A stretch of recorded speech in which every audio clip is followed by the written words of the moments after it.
नमस्कार दोस्तों, कैसे हैं आप सभी लोग।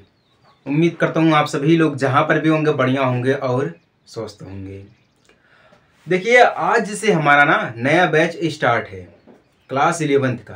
तो आप सभी लोग जो है चैनल को सब्सक्राइब करके डेली अपना क्लास अटेंड करिएगा, ठीक ना। आपको बेसिक चीज़ें समझाई जाएंगी, ठीक ना, जो कि बोर्ड एग्जाम के लिए ही नहीं, अदरवाइज कोई भी एग्जाम आप देने जा रहे हैं सभी के लिए अवेलेबल रहेगी। बस आप लोगों को करना क्या है, वीडियो को लाइक करके चैनल को सब्सक्राइब करके डेली क्लास को अटेंड करना है, ठीक ना। बिल्कुल शुद्ध हिंदी भाषा, ठीक ना, और इंग्लिश भाषा, दोनों भाषाओं में आपको समझाया जाएगा। एनसीईआरटी का रहेगा, क्योंकि एनसीईआरटी हर जगह होती है, एनसीईआरटी हमारी इंपॉर्टेंट है, ठीक ना। तो आज का हमारा पहला चैप्टर है एनसीईआरटी का क्लास 11th का समुच्चय यानी कि सेट। हालांकि पिछली वाली क्लास में हम थोड़ा सा इंट्रोडक्शन इसका दिए थे सेट का, कि सेट हमारा क्या है, उसमें क्या क्या चीज़ें हमें पढ़नी है और क्या इंपॉर्टेंट चीज़ें हैं, ये हम आपको बताए थे, ठीक ना। क्योंकि देखिए, जो हमारा सेट होता है, सेट यानी कि समुच्चय जो होता है ना, समुच्चय, ये सिर्फ सेट के लिए ही नहीं अवेलेबल है। अदरवाइज आप रिलेशन एंड फंक्शन पढ़ेंगे क्लास 11th क्लास 12th, वहाँ पर भी ये है। ट्रिग्नोमेट्रिक में भी है। कहने का मतलब ये है, पूरा तात्पर्य ये है कि सेट इतना इंपॉर्टेंट है, ये हर चैप्टर में कहीं ना कहीं जरूर मिल जाएगा आपको, इतना इंपॉर्टेंट है सेट, ठीक ना। तो आइए वीडियो को शुरू करते हैं, ठीक ना। चैनल को सब्सक्राइब कर लीजिएगा। देखिए, सेट के बाद अगर हम करें तो सेट के जो राइटर्स हैं वो है जॉर्ज कैंटर, ठीक ना। जर्मनी के महान गणितज्ञ कौन है? जॉर्ज कैंटर, जॉर्ज कैंटर, ठीक ना। कौन है? जॉर्ज कैंटर है। ये जर्मनी के एक महान गणितज्ञ हैं, क्योंकि इन्हीं को ही, जॉर्ज कैंटर को ही समुच्चय का सिद्धांत या समुच्चय के जन्मदाता बोलते भी हैं। कहीं कहीं पर इनको जन्मदाता भी बोलते हैं। क्लियर ना। तो समुच्चय में हमें क्या क्या चीजें पढ़नी है हम आपको बढ़िया तरीके से समझा दिए हैं, ठीक ना। और देखिए, सबसे पहले हमें समझना है कि हमारा समुच्चय यानी कि सेट होता क्या है, ठीक ना। ये चीजें हम बताएंगे आपको। समुच्चय देखिए क्या है ना, जैसे कि कई चीजों का संग्रह होता है, उसको हम बोलते हैं सेट या समुच्चय।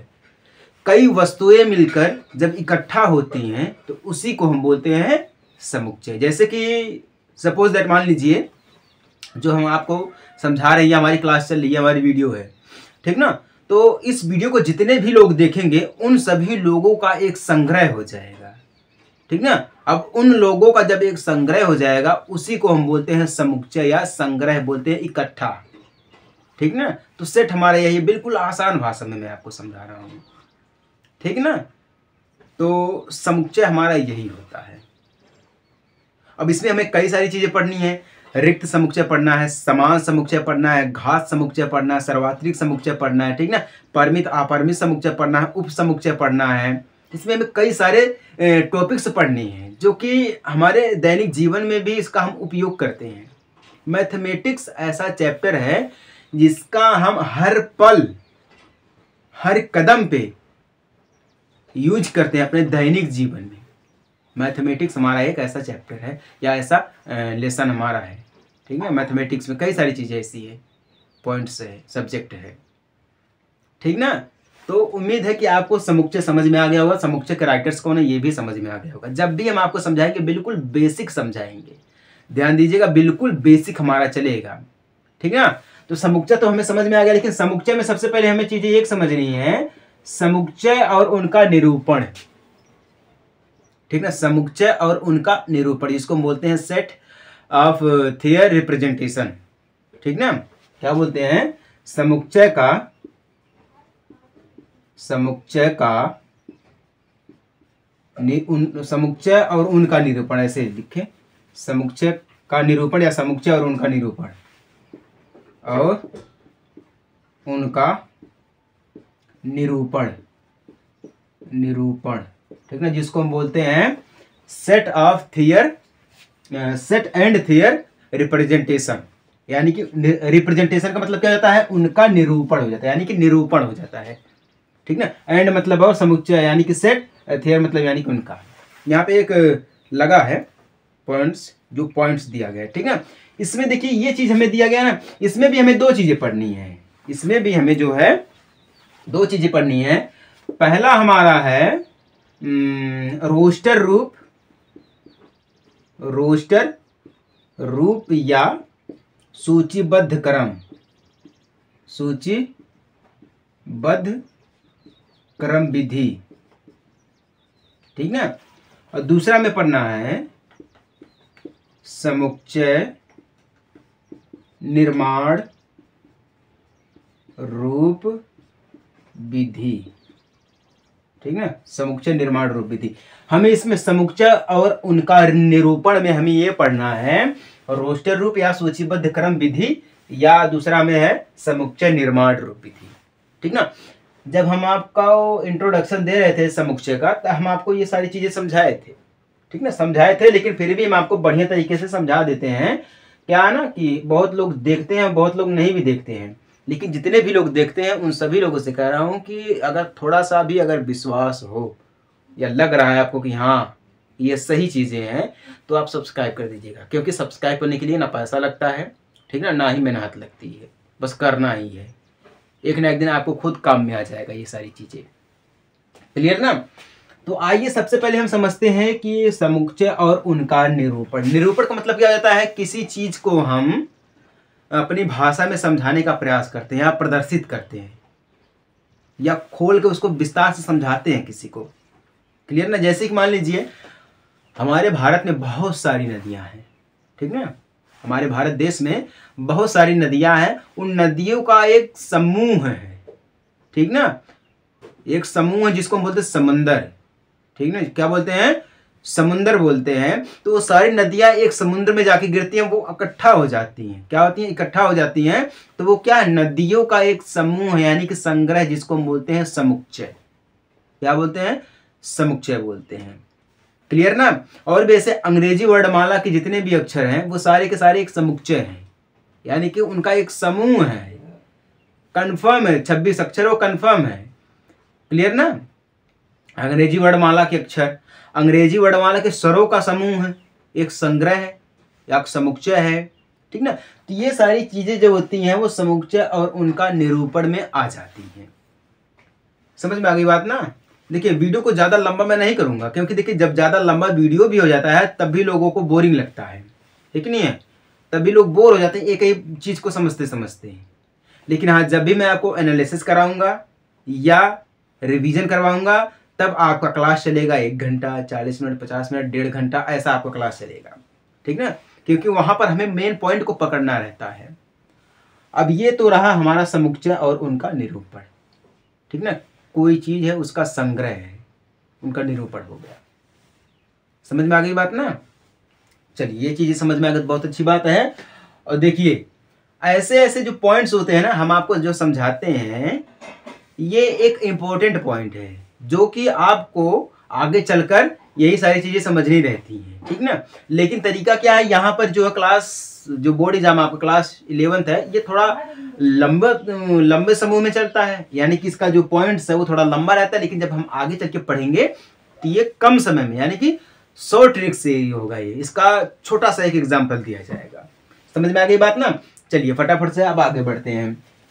देखिए अब ये यहाँ पे देखिए कुछ हम आपको सिंबल देंगे जो कि समझना रहेगा, ठीक ना, जो समझना रहेगा समुच्चय के रूप में आते हैं। सबसे पहला हमारा है सिंबल है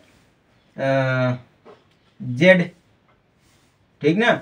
जेड को हम बोलते हैं पूर्ण संख्याओं का समुच्चय या पूर्णांक संख्याओं का समुच्चय, ठीक ना, पूर्णांक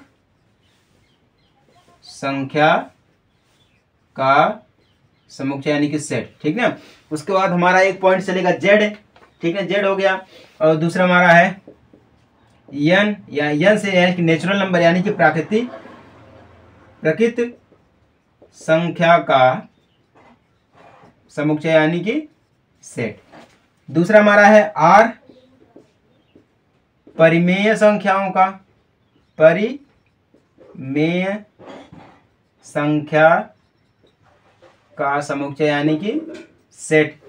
उसके बाद हमारा है क्यू, नहीं ये तो हमारा आर है, क्यू है, क्यू आर जो हमारा है वो रियल नंबर का है, रियल यानी कि वास्तविक, वास्तविक संख्या का सेट। देखिए ये ZNQR जो है ना, ये आगे चल के आपको समझाएंगे, ये सारे के सारे सिंबल हैं। अगर हमसे पूछ लिया पूर्णांक संख्या का समुच्चय, क्वेश्चन में पूछ लिया, तो वहां पे सिंबल एक जेड के रूप में आता है। जेड यानी कि पूर्णांक संख्या, एन यानी कि प्राकृतिक संख्या, क्यू यानी कि परिमेय संख्या, आर यानी कि वास्तविक संख्या। अगर हम यहीं पे जेड प्लस लगा देंगे, जेड प्लस, तो ये क्या हो जाएगा, धन हो जाएगा। क्या हो जाएगा, धन पूर्णांक, पूर्णांक संख्या। क्या हो जाएगा, धन पूर्णांक संख्या का सेट हो जाएगा। क्लियर ना। अगर यहीं पे हम एन प्लस लगा देंगे तो धन प्रकृति संख्या हो जाएगा, ठीक ना।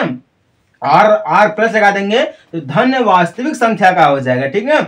उसके बाद क्यू लगा देंगे तो धन परिमेय संख्या का होगा। ये सारे के सारे क्या एक सिंबल है, क्या है, एक सिंबल है जो कि आपको समझना है। क्वेश्चन में ऐसे सिंबल दिए रहते हैं, जेड इक्वल ए प्लस बी, तो आप जेड का मतलब क्या समझेंगे, जेड का मतलब पूर्णांक संख्या हो जाएगी। आर दिया रहेगा तो रियल नंबर का हो जाएगा, क्यों दिया गया तो परिमेय संख्या का हो जाएगा, है कि नहीं है। ये सारी चीजें बेसिक हैं, हम आपको बेसिक तरीके से पूरा समझाने का प्रयास करेंगे, ठीक ना।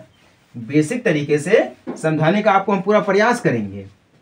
अगर समझ में आ गया तो बहुत अच्छी बात है, नहीं समझ में आया है भैया तो कोई बात नहीं, अभी हम हैं, ठीक ना। आप सीधे सीधे कमेंट कर सकते हैं, कमेंट बॉक्स हमेशा खाली रहता है और हम सभी को कमेंट पढ़ते रहते हैं। क्लियर ना। अब आइए समझते हैं कि जो हमारा सेट है, सेट को हम कैसे प्रदर्शित करते हैं। सेट को प्रदर्शित करने के लिए अंग्रेजी वर्णमाला के बड़े अक्षरों से हम उसको लिखते हैं, ठीक ना। सेट यानी कि समुच्चय का जो सिंबल होता है उसको हम क्या करते हैं, अंग्रेजी वर्णमाला के बड़े अक्षरों से लिखते हैं, जैसे कि ABCD ETC, ठीक ना, जेड तक, ठीक ना, जेड तक। ये सारे के सारे क्या है, अंग्रेजी वर्णमाला के बड़े अक्षर है, यानी कि कैपिटल लेटर है। क्लियर ना। जिसको हम करते हैं सेट से, यानी कि समुच्चय का ये हमारा क्या एक सिंबल है, क्लियर ना, जिसको हम प्रदर्शित करते हैं, वही हमारा ये चीज है। समझ में आया ना। अब जो सेट के कंपोनेंट होते हैं, सेट के कंपोनेंट जो सेट के कंपोनेंट होते हैं उसको, यानी कंपोनेंट यानी कि अवयव, जो समुच्चय का अवयव होता है उसको हम अंग्रेजी वर्णमाला के लिटिल यानी कि छोटे लेटर से प्रदर्शित करते हैं, ABCD ETC ठीक ना। कहने का मतलब ये है, समुच्चय को अंग्रेजी वर्णमाला के बड़े अक्षरों से हम निरूपित करते हैं या प्रदर्शित करते हैं, इसका सिंबल है। और जो हमारा दिया गया है सेट ऑफ कंपोनेंट, सेट का जो समुच्चय है उसको जो है हम सेट का जो समुच्चय सेट का जो हमारा अवयव है, यानी कि समुच्चय का जो अवयव है उसको हम अंग्रेजी वर्णमाला के छोटे अक्षरों से प्रदर्शित करते हैं। कैसे करते हैं, अंग्रेजी वर्णमाला के छोटे अक्षरों से उसको हम प्रदर्शित करते हैं। क्लियर हो गया कि नहीं हो गया। अब देखिए कोई समुच्चय मान लीजिए दिया गया है, समुच्चय यानी कि सेट ए दिया गया है, एक इसका जो अवयव होगा उसको हम लिखेंगे। कहने का मतलब ये है कि स्मॉल ए यानी कि ए का अवयव ए समुच्चय में आ जाता है कि नहीं है। ऐसा होता है कभी कभी ना कि समुच्चय ए दिया गया, इसका अगर एक कंपोनेंट रहेगा तो हमारा स्मॉल ए रहेगा, ठीक है, कैपिटल ए में नहीं स्मॉल ए में रहेगा। ए का अवयव समुच्चय ए है या समुच्चय ए स्मॉल ए या अवयव ए है, ठीक ना। कहने का मतलब ये है कि यहाँ पे जो समुच्चय ए का एक अवयव हमारा ए दिया गया, स्मॉल ए छोटा ए, ठीक ना। अगर आपको नहीं समझ में आया तो मैं आपको फिर समझा रहा हूँ। जो ए हमारा दिया गया है स्मॉल ए यानी कंपोनेंट जो दिया गया है ए, इसका एक समुच्चय है कैपिटल ए, ठीक ना। क्या है, कैपिटल ए है, तो यहाँ पे एक पॉइंट लगता है इप्सिलॉन का, ठीक है, ये एक प्रतीक है। अगर मान लीजिए अवयव ए का एक समुच्चय ए है ए, तो हम इसको लिखेंगे ए इप्सिलॉन ए, यानी कि इसका मतलब ये हो जाता है कि ए एक समुच्चय ए का अवयव है या अवयव जो हमारा दिया रहता है वो समुच्चय ए में एक है। कहने का मतलब ये है कि जैसे कि मान लीजिए हमारे परिवार में जो लोग होते हैं, जैसे कि मान लीजिए हमारे पिताजी हैं या माताजी हैं, ठीक ना, हम उनसे हैं, वो हमसे नहीं है, हम उनसे हैं। तो कहने का मतलब यही है कि अगर ये हमारा स्मॉल ए दिया गया है तो इसका एक बड़ा अवयव है, सॉरी एक बड़ा समुच्चय है, क्या है, ए है, इसका एक अंश है, क्या है, एक अंश है, छोटा सा एक अंश है। तो इसी को हम क्या बोलते हैं, समुच्चय ए का एक अवयव ए है। इसका प्रतीक है A epsilon A small, capital A epsilon small A, ठीक ना। लेकिन ए बी का अवयव नहीं है, क्या है, ए बी का अवयव नहीं है। ए का अवयव है बट ए बी का अवयव नहीं है। जब बी का अवयव नहीं रहेगा तो हम लिखेंगे बी नॉट इप्सिलॉन ए, क्या लिखेंगे, बी नॉट इप्सिलॉन ए। अगर ए बी का अवयव है तो इप्सिलॉन, अगर ए बी का अवयव नहीं है तो नॉट इप्सिलॉन। कहने का मतलब ये समुच्चय को हमेशा अंग्रेजी वर्णमाला के बड़े अक्षर से प्रदर्शित करते हैं और अवयव को हमेशा अंग्रेजी वर्णमाला के छोटे अक्षरों से प्रदर्शित करते हैं। समझ में आई बात ना। तो ये रहा हमारा एक छोटा सा डेमो जिसको हम बोलते हैं समुच्चय, ठीक ना, set of there representation. Clear ना। समुच्चय को हम इस प्रकार से आपको समझाने का पूरा प्रयास करते हैं। तो उम्मीद करता हूं आपको यहां तक समझ में आ गया होगा। क्लियर ना। इतना याद रखिएगा, समुच्चय को हमेशा बड़े अक्षरों से निरूपित करते हैं अंग्रेजी वर्णमाला के, और अवयव को हमेशा अंग्रेजी वर्णमाला के छोटे अक्षरों से हम इसको प्रदर्शित करते हैं या निरूपित करते हैं। समझ में आई बात ना। चलिए, उम्मीद करता हूँ आपको यहाँ तक समझ में आ गया होगा ये चीजें। अगर अभी भी किसी को कोई डाउट है तो वह हमसे क्लियर कर सकता है समुच्चय के बारे में, ठीक ना। आइए अब हम समझते हैं रोस्टर रूप विधि। रोस्टर रूप विधि या जिसको हम बोलते हैं सूचीबद्ध क्रम, पहला वाला, ठीक ना। रोस्टर रूप का मतलब ये हो जाता है कि सपोज दैट, मान लीजिए आप जो है कोई हमारे पास एक अभाज्य संख्या दी गई है, ठीक है, कोई संख्या दी गई उसको हमें भाज्य करना है, कहने का मतलब काटना, कोई संख्या दी गई उसको हम काटेंगे।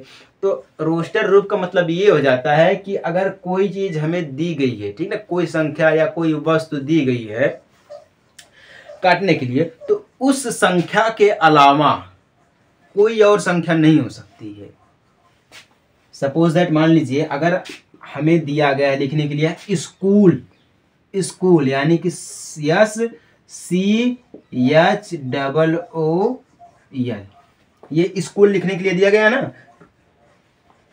इस स्कूल को अगर हमें रोस्टर रूप में तोड़ना है, लिखना है, तो लिखेंगे S C H O L. कहने का मतलब ये है कि एक संख्या को दोबारा हम प्रयोग नहीं कर सकते हैं रोस्टर रूप में।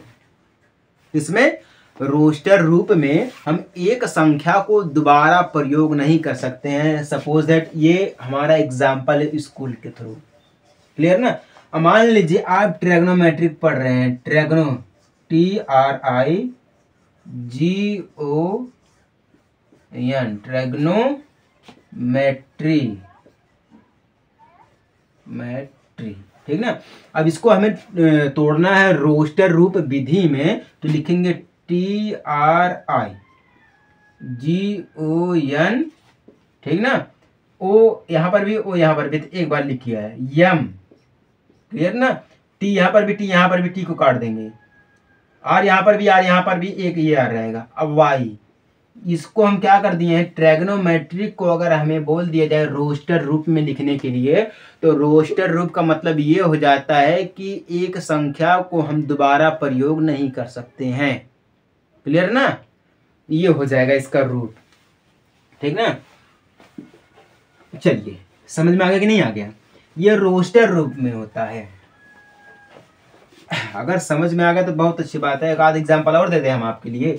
चलिए एक आध एग्जाम्पल और दे देते हैं। जैसे कि मान लीजिए हमारे पास 42 एक संख्या दी गई है, इसको हमें क्या करना है, विभाजित करना है। क्या करना है, विभाजित करना है, यानी कि काटना है इस संख्या को। तो हम ऐसी संख्या से काटेंगे जो ये सीधा सीधा कट गया है, ठीक ना। ये तो हमारा, देखिए हमेशा रोस्टर रूप हो या हमारा समुच्चय निर्माण विधि हो, ठीक ना, हमेशा मझले ब्रैकेट में हम इसको रखते हैं। किस में रखते हैं, मझले ब्रैकेट में इसको हम हमेशा रखते हैं। तो 1 से हमारा विभाजित हो जाएगा, 2 से हो जाएगा, ठीक ना, 2 से हो जाएगा, 3 से हो जाएगा, उसके बाद हमारा 6 से भी हो सकता है, 7 से भी हो सकता है, 14 से भी हो सकता है, ठीक ना, 21 से भी हो सकता है और खुद से भी हो सकता है। क्लियर ना, यहाँ तक हो सकता है। तो यहाँ पे देखिए जो 42 को हमने तोड़ा है, यानी कि 42 को तोड़ा है। अब इसमें देखिए क्या कोई ऐसी संख्या है जो दोबारा भी लिखी गई है? देखिए कोई संख्या ऐसी है कि क्या दोबारा भी लिखी गई है? नहीं। एक बार लिखा गया, 2 एक बार, 3 एक बार, 6 7 14 21 42 सब एक ही बार लिखा गया है। और हमेशा रोस्टर रूप हो या समुच्चय निर्माण विधि हो, उसको हम हमेशा मझले ब्रैकेट में रखते हैं। ये नियम होता है। क्या होता है? हमेशा मझले ब्रैकेट में रखते हैं। तो ये क्या 42 है, 42 एक क्या रोस्टर रूप है, इसको हम विभाजित किए कि ये क्या हमारा हो गया, एक रोस्टर रूप हो गया। हम इसमें दोबारा कोई संख्या प्रयोग नहीं किए। एक बार जिस संख्या का प्रयोग हो जाता है उसका दोबारा हम प्रयोग नहीं करते हैं, उसी को हम बोलते हैं रोस्टर रूप विधि या सूचीबद्ध क्रम। सूचीबद्ध यानी कि कोई भी संख्या उसको हम एक लाइन से लगाएं, नंबर वाइज करें।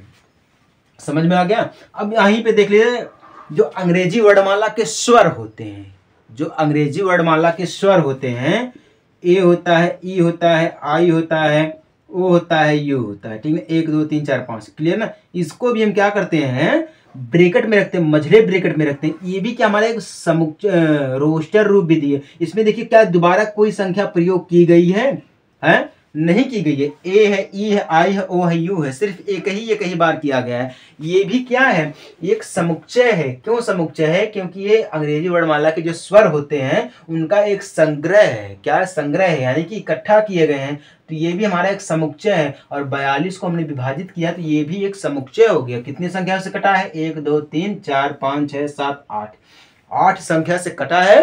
तो ये एक 8 यानी कि 8 संख्या का क्या हो गया, एक समुच्चय हो गया, विभाजित किया गया हमने, है ना। तो ये क्या हो गया, एक रोस्टर रूप विधि है। ये समझ में आई बात कि नहीं समझ में आई है? देखिए आसान चीजें होती हैं, अक्सर जिसको हम कठिन मान लेते हैं वह आसान होती है और जिसको हम आसान नहीं मानते हैं वह कठिन हो जाती है। क्लियर ना? जिंदगी में भी ऐसा चल रहा है कुछ। देखिए आपका जो माइंड है ना, ये माइंड अगर जो सोचेगा वही हो जाएगा। अगर आप सोचते हैं कि हमारे जीवन में हमेशा पॉजिटिव होगा तो आपके जीवन में हमेशा पॉजिटिव होगा। अगर आप सोचते हैं कि निगेटिव होगा तो आपके जीवन में हमेशा निगेटिव होगा। जो आप सोचेंगे वही आप कर पाएंगे, ठीक ना। और आप ये सोचे कि हम बहुत बड़ा आदमी बनेंगे तो आप बहुत बड़ा आदमी बन सकते हैं, लेकिन मेहनत भी लगेगा भैया उसमें। बिना मेहनत के कोई काम होने वाला नहीं है। समझ में आई बात ना? तो रोस्टर रूप हमारा क्लियर हो गया कि नहीं हो गया सभी को? चलिए अगर रोस्टर रूप क्लियर हो गया है तो बहुत अच्छी बात है। अब हम समझते हैं समुच्चय निर्माण रूप। क्या है? समुच्चय निर्माण रूप या विधि, समुच्चय निर्माण विधि। डायरेक्ट लिख रहा हूं, क्या हो जाएगा हमारा, समुच्चय निर्माण विधि हो जाएगा। इसको कुछ लोग जो है समझिए और बताइए कि क्या ये ऐसा हो सकता है। बिल्कुल इसी के अपोजिट दिया गया है। क्लियर ना?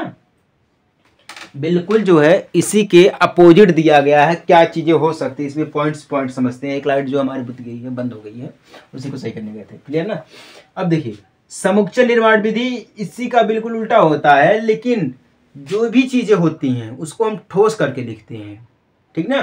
कहने का मतलब ये है, अगर अंग्रेजी वर्णमाला के स्वरों को लिखा गया है, ठीक ना, अंग्रेजी वर्णमाला के स्वरों को लिखा गया है, ए है, ई है, आई है, ओ है, यू है, ठीक ना। इसको लिखा गया हमेशा मझले ब्रैकेट में। किसमें? मझले ब्रैकेट में। हमेशा याद रखिएगा, हमेशा मझले ब्रैकेट में। ये अंग्रेजी वर्णमाला के स्वर को लिखा गया है। इसमें देखिए इस स्वर के अलावा बाहर का कोई भी अक्षर नहीं होना चाहिए। समझ में आई बात ना? बाहर का कोई भी अक्षर नहीं होना चाहिए। इसी को हम बोलते हैं समुच्चय निर्माण विधि। समुच्चय निर्माण विधि जो हो वो अंदर के हो, ठीक ना। बाहर का कोई भी व्यक्ति आना नहीं चाहिए। जैसे कि लोग बोलते हैं ना कि जब भी कोई प्रोग्राम करते हैं या कोई मीटिंग करते हैं तो जितने भी मेंबर्स होते हैं सिर्फ उन्हीं को अलाउ होता है अंदर आने के लिए, अदरवाइज बाहर का कोई भी मेंबर अंदर नहीं आ सकता है, ठीक ना। तो वह एक क्या है, समुच्चय निर्माण रूप विधि है। सेट मतलब उन संख्याओं का एक समुच्चय है, यानी कि जो मीटिंग हो रही है उन मीटिंग में जितने भी मेंबर हैं उन मेंबरों का एक संग्रह है। ठीक ना, क्या है, उन मेंबरों का एक संग्रह है। बस यही चीज यहाँ पर भी दी गई है। बाहर का कोई आदमी नहीं आना चाहिए, बाहर का कोई भी स्वर आना नहीं चाहिए, अक्षर नहीं आना चाहिए, सिर्फ अंग्रेजी वर्णमाला के स्वर रहेंगे। क्लियर ना, बाहर का कोई भी नहीं आना चाहिए। इसको हम क्या करते हैं, हमेशा अंग्रेजी वर्णमाला के स्वर में लिखते हैं। हमेशा जो हमारा सेट रहेगा समुच्चय है वो हमेशा अंग्रेजी वर्णमाला के बड़े अक्षर में लिखा जाता है, समुच्चय। क्लियर ना, तो समुच्चय में सिर्फ हम ए नहीं लिख सकते हैं, बी नहीं लिख सकते, अदरवाइज कोई भी हम समुच्चय बना सकते हैं। A B C D E F G कोई भी अक्षर ए बी सी डी का ले सकते हैं, सिर्फ बड़े अक्षर ले सकते हैं, छोटे अक्षर हम नहीं ले सकते हैं। समझ में आई बात ना। तो ये होता है समुच्चय निर्माण रूप विधि। ठीक ना, जैसे कि हमारा ये था 42 को हमने विभाजित किया था 1 से 2 से 3 से, ठीक ना, 6 से 7 से 14 से 21 से 42 से विभाजित किया जा, ये भी तो हमारा एक समुच्चय निर्माण रूप विधि है। बट क्या इसमें चीजें दी गई हैं, इसमें भी कोई बाहर से नहीं है, सब अंदर की ही बातें हैं, सब अंदर की ही बातें हैं, ठीक नहीं है। जो अंदर का रहेगा वही हमारा समुच्चय निर्माण रूप होगा, और जो एक बार लिखा जाएगा शब्द वो हमारा रोस्टर रूप है। इसमें अंतर यही होता है। समझ में आ गई बात ना। अगर समझ में आ गई आप सभी लोगों को तो बहुत अच्छी बात है, अगर नहीं समझ में आई तो कोई दिक्कत वाली बात नहीं है, हम आपको फिर से समझा सकते हैं। क्लियर ना, यहाँ तक हमारे हिसाब से सभी को समझ में तो आ जाना चाहिए। चलिए आ गया तो बहुत अच्छी बात है। एक एग्जाम्पल मैं ले लेता हूँ रोस्टर रूप विधि निकालने का। ठीक ना, क्या एग्जाम्पल में दिया गया है, बोल रहा है इक्वेशन हमारे पास दिया गया है एक्स स्क्वायर प्लस क्या दिया गया एक्स माइनस 2 इक्वल 0 दिया गया। ठीक ना, इसको हमें रोस्टर रूप में तोड़ना है। ठीक है, रोस्टर रूप में तोड़ने का मतलब ये होता है इसका गुणनखंड करना है, विभाजित करना है, इसको हमें विभाजित करना। विभाजित हम कैसे करेंगे, यहाँ पे देखिए एक्स स्क्वायर दिया गया, यहाँ पे एक्स, यहाँ पे 2 दिया गया है। ठीक ना, तो अगर हम इसको तोड़ेंगे तो एक्स माइनस 1 हो जाएगा एंड एक्स प्लस 2 हो जाएगा। ठीक ना, क्योंकि एक्स का गुणा एक्स में करेंगे तो एक्स स्क्वायर हो जाएगा।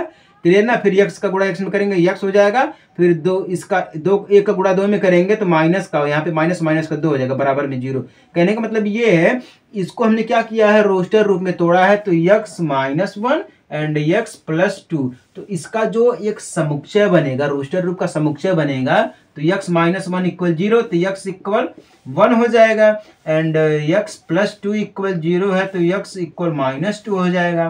कहने का मतलब ये है, तो हम क्या करेंगे, इसको मझले ब्रैकेट में हमेशा 1 एंड माइनस 2, ये क्या है, इसका एक रोस्टर रूप है। क्या है, इसका एक रोस्टर रूप है, क्योंकि एग्जाम्पल दिया गया है ना, क्वेश्चन को हम लिखे थे, यहाँ पे लिखने में थोड़ा टाइम लग जाता है, तो मैं बोल रहा हूँ ना टाइम लग जाता है, वीडियो को कट करना पड़ेगा, उसके बाद करना पड़ेगा, ये लाइव क्लास तो है नहीं, इसीलिए लिखे रहते हैं क्वेश्चन को, उसके बाद सॉल्व कर देते हैं। क्लियर ना, तो यहाँ पे देखिए इसका हमें रोस्टर रूप में तोड़ना था, इसका जो रोस्टर रूप बनेगा 1 बनेगा एंड माइनस 2 बनेगा। ऐसी चीजों को हम गुणनखंड करके इकट्ठा करते हैं। अब हम अगर हम इसी चीज को तोड़ेंगे, देखिए इसको हम तोड़े थे x minus 1 and x plus 2 में आया था, अब इसी को अगर हम करेंगे, लाएंगे समीकरण में, तो हमें x square plus x minus 2 equal 0 यही चीजें में मिलेगा ना। तो कहने का मतलब ये पॉइंट्स होते हैं, इसको रोस्टर रूप होते हैं, जो कि आपको समझाने में और दूसरों को भी समझाने में आसानी हो जाती है। समझ में आई बात ना, ये रोस्टर रूप होता है। चलिए समझ में आ गया, बहुत अच्छी बात है। एक एग्जांपल और देख ले, दिया तो गया एग्जांपल, कई सारे एग्जांपल दिए गए हैं, बट एक आध दो एग्जांपल और देख लेते। क्या दिए गए एग्जांपल में है, एक्स एक धन पूर्णांक है, एक्स स्क्वायर लेस देन 40 को रोस्टर रूप में तोड़िए। ठीक है, ये चीजें दी गई, समुच्चय निर्माण रूप में लिखना है। एक्स एक प्राकृतिक संख्या है, एक दिया गया है ए इक्वल समुच्चय A equal 149 and 60 25 dot dot dot करके मल्टीप्लिकेट बंद। क्लियर ना, इसको बोला समुच्चय निर्माण रूप में तोड़िएगा। ठीक ना, तो इसको हमें क्या करना है, समुच्चय निर्माण रूप में तोड़ना है। तो ए को हम इस प्रकार लिख सकते हैं, ए जो दिया गया हमारा है, यहाँ पर देखिए 1 है, 4 है, 9 है, 16 है, यानी कि 60 है एंड 16 25 है, डॉट डॉट करके दिया गया। तो ये कहाँ तक दिया गया ये हमें पता नहीं है, क्या ये हमें पता नहीं है, तो हम इसको लिख सकते हैं मझले ब्रैकेट में एक्स रेशियो एक्स का यक्स एक, ऐसे लिखेंगे, यक्स एक प्रकृत संख्या है। क्या है? प्रकृत संख्या है। क्यों प्रकृत संख्या है? क्योंकि इसका कोई अता पता नहीं है कहाँ तक गई है, हमें स्टार्टिंग पता है, बाकी कोई पता नहीं है कहाँ तक गई, तो इसका एक प्रकृत संख्या, ये सारी की सारी क्या है? नेचुरल नंबर्स हैं। क्या है? नेचुरल, प्रकृत संख्या है, यानी कि हमारा क्या है? यन है। क्या है? हमारा यन है। और जब प्रकृत संख्या की बात की जाए तो हमें यहाँ पर यन की बात की जाती है। यन से हमेशा याद रखिएगा, हमारी ये प्रकृत संख्या हो जाएगी। समझ में आई ना? अगर यहाँ पर एक संख्या भी दी रहती है तब भी हम इसको लिख सकते हैं। क्लियर ना? क्या कर सकते हैं? तब भी हम इसको लिख सकते हैं। ठीक ना? अगर हमें यहाँ पर दिया जाता है, कोई और भी चीजें दी जाती है, तो उसको भी हम ऐसे ही लिखते हैं। समझ में आई बात ना? तो रोस्टर रूप हमारा यही होता है और समुच्चय निर्माण रूप हमारा यही होता है। तो उम्मीद करता हूँ आपको ये समझ में आ गया होगा। समुच्चय क्या होता है ये आपको समझ में आ गया है। क्लियर ना? समुच्चय क्या समझ में आ गया है, रोस्टर रूप क्या समझ में आ गया है, समुच्चय निर्माण विधि क्या समझ में आ गया है, समुच्चय को हम किस शब्दों से प्रदर्शित करते हैं, अवयव को हम कैसे प्रदर्शित करते हैं। ठीक ना? नेचुरल नंबर क्या होता है, प्राकृतिक नंबर क्या होता है, सिंबल सारे के सारे हम आपको बता दिए हैं, है कि नहीं?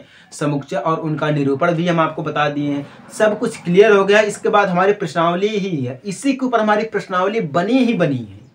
ठीक ना? जो भी हमारी एक्सरसाइज बनती है वो पहले पॉइंट को समझाती है, उसके बाद उसी पॉइंट के ऊपर हमारी एक्सरसाइज या प्रश्नावली बनती है। समझ में आ गई बात ना? चलिए, अगर समझ में आ गई तो बहुत अच्छी बात है। ठीक है ना? तो मिलते हैं आपसे अगले क्लास में एक छोटे से ब्रेक के बाद। तब तक के लिए जय हिंद, वंदे मातरम।